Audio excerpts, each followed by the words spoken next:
welcome. And today we are talking about business without burnout. This is for neurodivergent business owners. This is for purpose, passion-driven business owners, and people with chronic illnesses trying to build a business without burnout. I'm Kate Dobbins. I've been a business coach since about 2019, and I focus on helping neurodivergents avoid burnout, break the cycle of burnout, and build sustainable and nourishing businesses. So we talked a bit about how to build more nourishment and sustainability in your business through letting go of neurotypical standards, through assessing and accepting our current capacity, and honoring the root tenets of growth, connection, and invitation. If you missed that, feel free to go back and watch the video after you watch this one. You can totally watch them out of order, no big deal.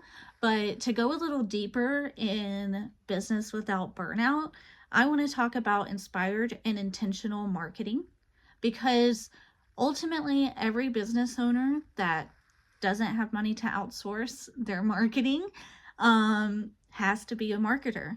So one of the hardest things I've noticed neurodivergent, chronically ill, purpose, passion-driven business owners struggle with is marketing in a way that doesn't feel like masking, doesn't feel inauthentic, doesn't feel icky, doesn't feel forced. So here's my approach to being inspired and intentional with your marketing so that you're creating real connections, not like weird, icky sales relationships. So the first part of that is owning that you get to choose. You get to choose to market in ways that align with your needs and your values. You don't have to go live. You don't have to post every day. You don't have to post big, long, like blog style post. You can choose what types of posts, what platforms, and how you show up. So if you like to be able to like stream of consciousness, just share some thoughts and connect with people, Threads is great for that. If you're super visual, you love to create infographics, then Instagram might be great for you.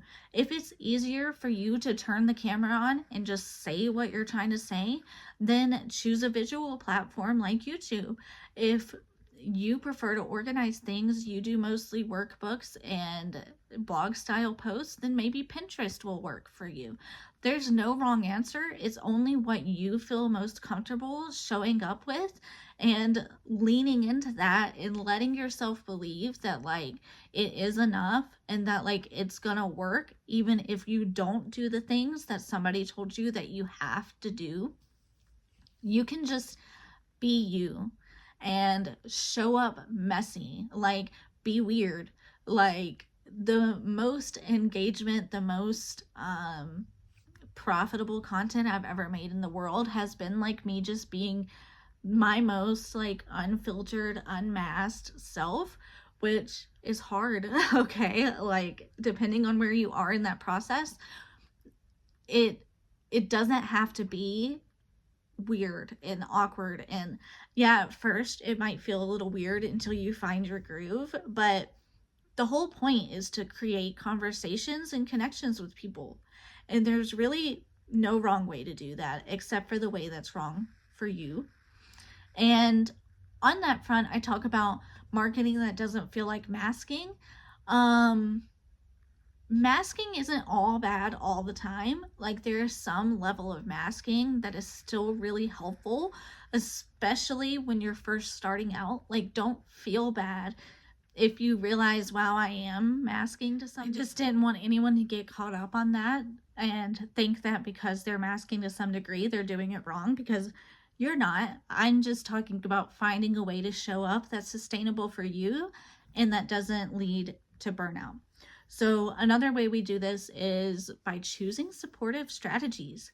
Utilize content schedulers. If you use Pinterest, use Tailwind. Even the free version helps so much as opposed to manually pinning yourself. And there are apps that will help you schedule stuff to other platforms. There are native schedulers inside of Facebook groups and what have you. So use that. If it's easier for you to batch make content and schedule it out, do that. If it's easier for you to just post on the fly when you're inspired, do that too. And also repurpose what you've already created. So if you've written a long, like, blog style post, use it to make 3 to 5 one-liners to post on Threads or post as a graphic on Instagram and Facebook, or, what have you. You can also make reels from that post. You can also do this all backwards. So if you made a video, you can clip and make reels. You can take one-liners. You can take a transcript and turn it into a blog post. Utilize what you've already created and get as much as you can out of it. And also, even Clubhouse talks, you can transcribe those and post them as blog posts or one-liners, or make a YouTube video, or use it as a podcast episode.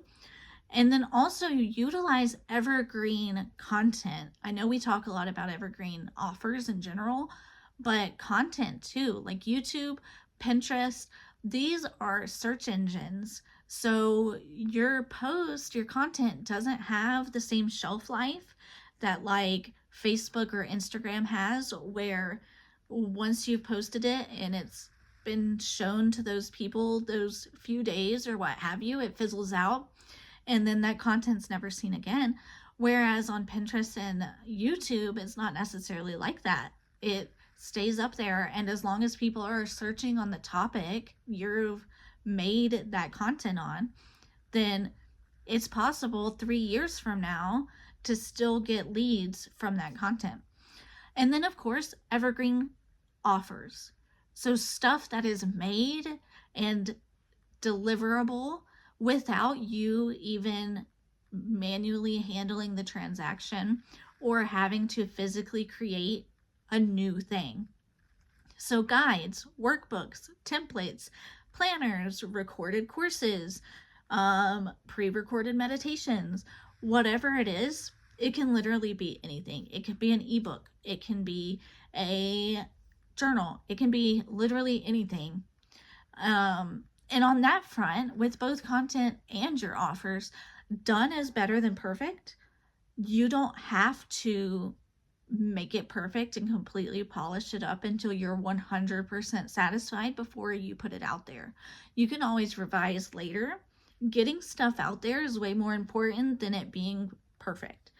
And on a similar note, persistence is more important than consistency. Being consistent is hard. When you have fluctuating energy and capacity, when you have executive dysfunction, when you have a child, when you have things going on, it's hard to be consistent. It's hard to show up at the same time, same day, every single week, or what have you. What's more important is being persistent. What's important is that you do continue showing up, whether it's been 2 days, 2 weeks, or 2 months, you come back, and that's persistence.